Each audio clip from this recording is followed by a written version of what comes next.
Hi everyone, my name is Sarah Mari. I'm one of the librarians at Portland Public Library in Portland, Maine, and I'm here today with another picture book biography for Women's History Month.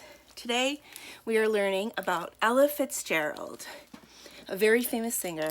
This book is by Andrea Davis Pinkney and illustrated by Brian Pinkney, and it is published by Hyperion Books for Children. So let's get started. I think it's difficult to see, but there's this beautiful texture on these end pages. Ella Fitzgerald, the tale of a vocal virtuosa.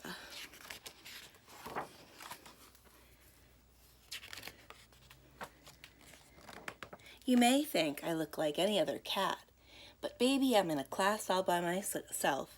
Scat Cat's my name, Scat Cat Monroe, a name I've earned. Got my name from knowing Ella Fitzgerald, the queen of scat. What's scat, you asked? Scat's the sound that don't hold back.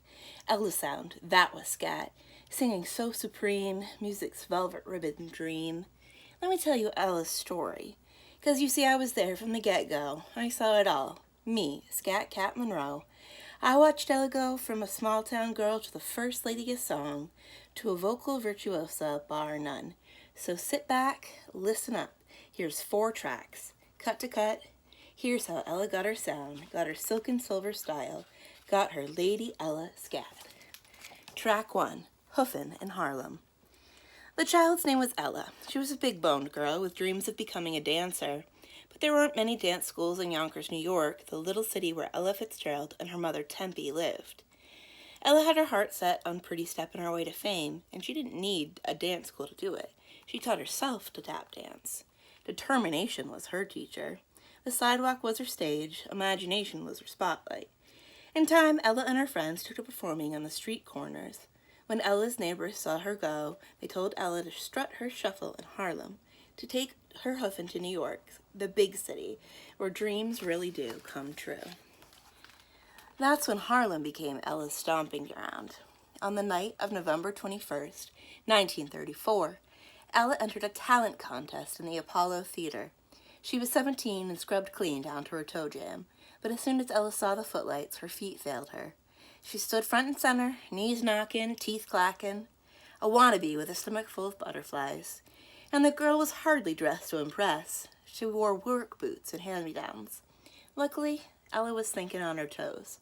She refused to be booed back to Yonkers, so she started to sing. First, her voice was as quiet as a whisper, a measly little hiss, soft as a cricket. But when the band joined in, Ella rolled out a tune sweet enough to bake. She won the contest straight up, kicked her dance dreams to the curb, and pinned all her hopes on being a singer. I was there in the wings, watching it all, swinging to Ella's groove, wearing a grin as big and proud as that Cheshire dude. Track 2, Jammin' at Yale. Soon, Ella's audience eaten out of her hand. She went on to win talent showcases all over Harlem. In 1935, the Harlem Opera House signed her as a featured singer. One night, Bardu, the master of ceremonies for the Chick Webb Orchestra, saw Ella perform.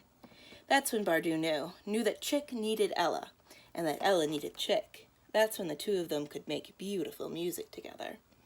But you see, Chick was a finicky bird, easy to ruffle, hard to please, a perfectionist. He was a jazz drummer who liked his music hot.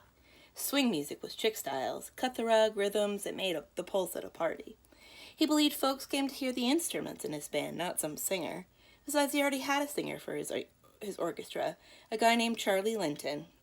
What Chick didn't know was that Ella's voice was its own instrument. When Bardu took Ella to meet Chick, Chick agreed to give Ella a chance. He told her that she could sing with his orchestra at a college dance the next night. At Yale University, the Ivy League, where getting loose don't always come easy. Chick told Ella that if she could work that college crowd, she could join his band. So Ella went to Yale with a purpose, and man, once Ella started to sing, she had those Yaleys jammin'. That night, Chick welcomed Ella into his band. He took her under his wing, and the two of them flew to the Savoy Ballroom, the hippest dance spot in Harlem. Track 3, Stompin' at the Savoy. The Chick Webb Orchestra had a regular gig at the Savoy. Night after night, they played to a house packed tighter than the A train. The place was crammed full of folks who came to shake their tails to the orchestra's sound, and honey, yours truly could shake with the best of them. You ever see a cat do the kangaroo? The Lindy Hop? The Susie Q? Those were the moves that were danced at the Savoy. Danced while Ella belted from the bandstand. It was Chick's drumming that pulled people onto the floor. It was Ella's singing that kept them there. Ella was not like other highfalutin singers. She never forgot where she came from. She remembered her first work as a performer had been on the street. After Ella sang, she stepped down from the stage and danced with her fan. Ella let them know that she was one of them. She showed them that she could kangaroo, too. She stomped at the Savoy like any other paying customer. Chick Webb was born with a beat in his bones. He was a master drummer, a musician with a fix on jazz. Ella made it her business to learn all she could from Chick. She had talent, he had know-how. Chick showed Ella the right way to deliver a song. He taught her to shake the high notes and light the lows, to grab a hold of a tune, to wrap her voice around each melody. And when the sun set on Harlem and the cats and kitties came out to play, it was Ella and Chick they were coming to see. When Chick and Ella performed together, they were grits with gravy. They brought out the best in each other. People called it chemistry. I called it musical magic. On May 11th, 1937, the Chick Webb Orchestra took on the Benny Goodman Orchestra in the Savoy's Battle of the Bands. These contests were a Savoy tradition, and child, they were fierce. One band tried to outplay the other, till the crowds, with their applause, named the winner. Benny Goodman was called the King of Swing. He played the clarinet. But King Benny didn't have Ella, who would someday be known as the queen of her craft. And he didn't have Chick Webb, a royal percussionist. Benny set the contest in motion. His band started with a song called Peckin'. They made the place swing, no doubt. Then Chick's band took their turn. Chick's drum solos were slammin'. They backed up Ella's vocals, which gave a new meaning to the word divine. The contest was close from the get-go. Those musicians put a fever to the room. They had me sweatin' the sheen off my fur and scuffin' my wingtip shoes. When Chick's band played Harlem Congo, the crowd got hotter than a bootleg Tabasco. That's 'cause Ella set Harlem Congo on fire. Her voice was quick-fried rhythm with a brassy satin twist. She sizzled with Chick's cymbals, busted loose with his bongos. She tamed the crowd while Chick played his timpani. And man, that ain't all. Ella worked the downbeat. She milked the backbeat. She sang like tomorrow wasn't ever going to come. 4,000 people filled the Savoy ballroom that night. The contest lasted 5 hours. When it was done, everyone knew who was boss. Track 4, Carnegie Hall Scat. The Savoy was Ella's stepping stone. Thanks to nightly radio broadcasts from the club, Ella was the name sitting pretty on everybody's lips. Ella took the Chick Webb Orchestra to new heights. She was the orchestra's star attraction. Nightclub owners had to wait in line to book the band. Some of them had never had a black singer perform at their clubs. Ella's popularity showed them that the true star has no color. It just shines. Ella could put stardust in a ditty. In 1938, she and Al Feldman, a member of Chick's band, wrote and recorded A Tisket, a Tasket.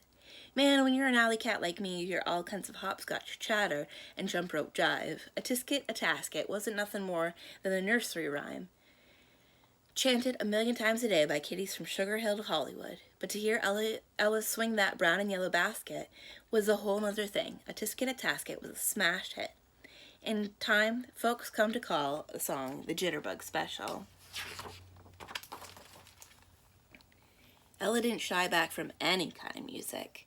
When bebop became hotter than swing jazz and music lovers turned to Bird and Dizzy, Ella took her place on the bebop bandwagon.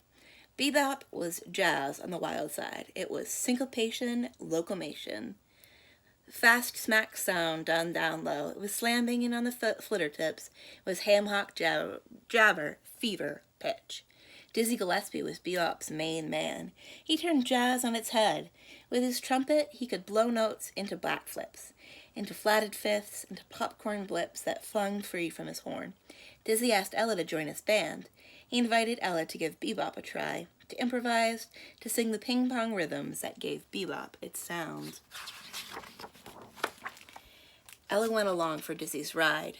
One night, when the two of them started to jam, Ella made bebop her own.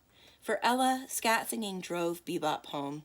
Ella used her voice in the same way that Dizzy used the notes he made with his horn, like a runaway leaf flying high on a breeze. Now when Ella performed, she let her lyrics go. She took her singing out to play. When Ella recorded How High the Moon, her scat swung to cloud 9 and back. On September 29, 1947, Ella and Dizzy headlined a sold-out performance at Carnegie Hall. They brought bebop to the high and mighty concert stage, but the show was far from uppity. It was fun. Dizzy's trumpet chirped, it zipped, it sputtered in double-time tempo. Dizzy bounced his bebop to Ella, and Ella's singing hung fast to Dizzy's rhythm. Ella shot him back her scat. Man, those two were making up music in the moment. It was invention. It was frolic. It was cooler than cool. Ella put scat on the map. When she and Dizzy threw down their skippity-hop-doo-dee-dop-bop, every soul in the place slipped into the jam. Ella soon had fans who loved all kind of music. They came to call Ella by many names. The Queen of Scat, the First Lady of Song, a Vocal Virtuosa. Now I'm the keeper of Ella's fame, the teller of her tale, the Scat Cat. So kid, don't be fooled by phony felines. A cat by any other name ain't the same. Take it from me, Scat Cat Monroe. I was there with Ella from the get-go. Here's a little bit more information about Ella Fitzgerald and a note from the illustrator, as well as the bibliography, a videography, and a selected discography, which is music. And there's a record and more of those beautifully textured end pages.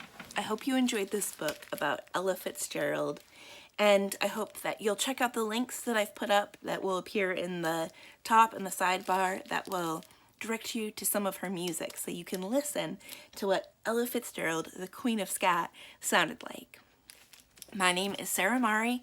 I'm one of the librarians at Portland Public Library in Portland, Maine. Thank you for listening, and be sure to check out our other videos. Bye!